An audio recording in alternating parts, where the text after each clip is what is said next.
استاذ علي، بس نحن يعني نحترم وجهة نظرك، لكن اعتقد ان هاي المؤتمر الصحفي هذا ليس لابداء وجهات نظر الزملاء الاعلاميين، انما لتوجيه الاسئله للمدرب. نحترم تاريخك، لكن اعتقد انك لم توفق في القاء سؤال من هذا النوع حول عمليه اختيار اللاعبين اللي تكون قائمة جاهزة للمنتخب من غيره. اعتقد ان السؤال ما يليق في الخبرة الكبيرة اللي انت تمتلكها. تفضل.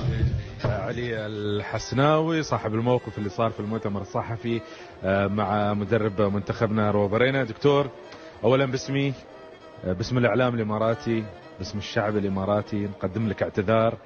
احس وصلني ان انت زعلان نوعا ما ومزعوج، وانت عشت بيننا، يعني عشت ويانا وعشت بيننا، لذلك نعتذر منك وحقك على راسنا اذا شايل بخاطرك، بس ما نبغيك تزعل. بسم الله الرحمن الرحيم. طبعا انا ولادتي الاعلاميه هي الامارات، وحينما تولد في مكان فانك تنتمي لهذا المكان no matter where you come from. ليس يعني المهم من وين جاي. الموضوع اني انا استأذنت المدرب لاني اعرف حدودي. زعلان من اللي صار في المؤتمر الصحفي؟ ابد، انا زعلان لانها حصلت من رجل قد يعتبر اكاديميا احد تلامذتي، احد الناس اللي انا اهتميت فيهم في بدايات خطواته.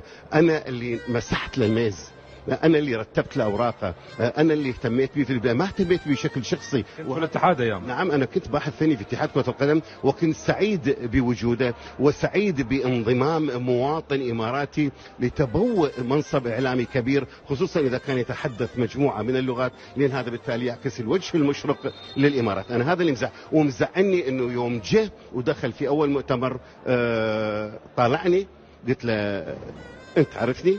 قال لي اعرفك. قلت اوه ماي جاد، يعني حتى الرجال ما يسلم.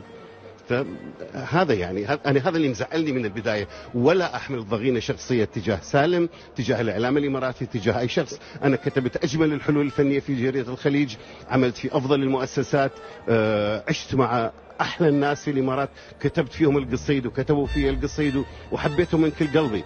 ولكن دكتور سؤالك كان قوي بعد. لا، أنا سؤالي كان بريء. اعتبرني يا أخي، اعتبرني أحبو خطواتي الأولى في عالم الإعلام وفي عالم الصحافة. أنا استأذنت بالإسبانية وبالعربية والإنجليزية، وحصلت على جواب قال لي سي سينيور، وقال لي يس سير، وقال لي نعم تفضل عن طريق المترجم. هل تسمح لي أن أسألك سؤال يتعلق بالمباراة ولكن لا يتعلق بالشأن الفني للمباراة؟ تفضل سيدنا.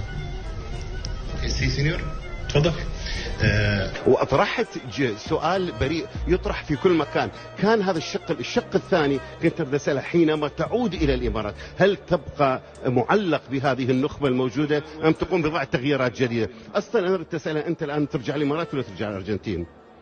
يعني بس تجاوزت هذا السؤال، فصغت فيه بعبارة أخرى أنه هل كانت هذه الوجوه التي رأيتها، وأنا عشت 10 سنوات مع الكرة الإماراتية وشاهدت مباراتين، أجد أن هنالك بعض الوجوه يمكن كانت تقدم أفضل، عيناوية، جزراوية، ولا من أي مكان آخر ممكن تقدم أفضل. فاللي يدهشني وجود هذه النخبة التي لم تتمكن من إظهار الوجه الفني المشرق. وأنا ثاني أعتذر منك، اسمح لنا، قد يكون سالم كان مضغوط، قد يكون في وضع مثلا تعرف خسارة المنتخب، وجد له عذر.